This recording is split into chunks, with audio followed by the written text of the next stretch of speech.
जब मैंने अपना सिर घुमाया तो मैंने एक सेब का टुकड़ा खाया। अचानक दरवाजे के बाहर 2 हथियारबंद आदमी खड़े थे। उनकी नजरें मुझ पर टिकी थीं। मुझे अचानक डर लगने लगा। मैं अपने बॉयफ्रेंड को बुलाने के लिए दौड़ी, लेकिन उसने खुद दरवाजा खोला और दोनों आदमियों को अंदर आने दिया। वो उसके दोस्त थे जिन्हें उसने शिकार के लिए बुलाया था। जैसे ही वो अंदर आए, उनकी नजरें मुझ पर टिक गई। मेरे बॉयफ्रेंड ने ध्यान दिया, लेकिन ऐसा दिखाया जैसे कुछ भी गलत नहीं है। उस रात उसने मुझसे उनके लिए डांस करने को भी कहा। दाढ़ी वाले आदमी की नजरें बेकाबू हो रही थी और मुझे अभी भी एहसास नहीं हुआ था कि खतरा पहले से ही करीब आ चुका है। अगली सुबह दाढ़ी वाला आदमी मेरे कमरे में घुस आया और बिल्कुल मेरे पीछे खड़ा हो गया। हर लफ्ज में मतलब छुपा था। मैंने भागने की कोशिश की, लेकिन उसने मुझे एक एक कदम करके कोने में ढकेल दिया। भारी आदमी ने शोर सुना और अंदर आया। मैंने मदद के लिए उसकी तरफ देखा, लेकिन वो मुड़कर चला गया। उस पल मेरी सारी उम्मीद खत्म हो गई। जब मेरा बॉयफ्रेंड वापस आया तो लिविंग रूम का सन्नाटा अजीब लग रहा था। उसे आखिर लगा कि कुछ गड़बड़ है। उसने मुझे ढूंढा, सब कुछ सुना और बस मुझसे माफी मांगने लगा। उस एक जुमले ने मुझे अंदर से तोड़ दिया। बहस बढ़ गई। अगले ही पल उसने मुझे मारा और मैं जमीन पर गिर गई। मैं उठी और बाहर भागी। सोफा पर बैठे दोनों आदमी मेरे पीछे भागे।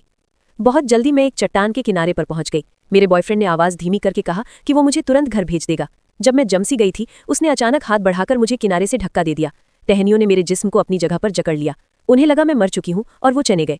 थोड़ी देर बाद मैंने आंखें खोली। मैं उस बंजर जमीन पर अभी भी जिंदा थी। मुझे सिर्फ खुद पर भरोसा था। दर्द सहकर मैंने आसपास देखा। मुझे पास ही कुछ दिखाई दिया। मैंने हाथ बढ़ाया और मुश्किल से एक ईयरफोन तक पहुंच पाई। उसका यूज करके मैंने लाइटर का कनेक्शन क्लोज किया। मैंने पेड़ के नीचे सूखी टहनियां जमा की और उन्हें जला दिया। आग धीरे धीरे तेज होने लगी। आखिरकार मैंने खुद को उन टहनियों से आजाद कर लिया जो मुझे दबाए हुए थी। इससे पहले कि मैं ठीक से सांस लेती, मुझे दूर से इंजन की आवाज सुनाई दी। वो सबूत मिटाने के लिए वापस आ गए थे। मैं अपनी बॉडी घसीटकर चट्टान के किनारे छिप गई। उन्होंने नीचे देखा, लेकिन मुझे नहीं देख पाए। सिर्फ जली हुई टहनियां बची थीं। ये देखकर वो घबरा गए। तीनों अलग अलग ढूंढने के लिए निकल पड़े। निशान का पीछा करते करते वो नदी तक पहुंचे, जहां निशान गायब हो गए। उन्होंने अलग अलग ढूंढने का फैसला किया। तभी मैंने नदी के किनारे उस भारी आदमी को देखा। उसकी पीठ मेरी तरफ थी। उसके पास शिकार की राइफल रखी थी। मैंने देर नहीं की। मैं चुपचाप आगे बढ़ी। जैसे ही उसने मुझे देखा, मैं पहले ही निशाना लगा चुकी थी। मैंने ट्रिगर दबाया, लेकिन कुछ नहीं हुआ। राइफल रेडी नहीं थी। वो झट से आगे बढ़ा और मुझे पानी में ढकेल दिया। जद्दोजहद के दौरान मैंने उसकी कमर से चाकू निकाल लिया। सही मौके का इंतजार करके मैंने उसे खत्म कर दिया। फिर मैंने उसका बैकपैक और राइफल उठाई और पास ही एक गुफा में छिप गई। मुझे अपनी ताकत वापस लानी थी, क्योंकि मेरा बदला अभी शुरू हुआ था।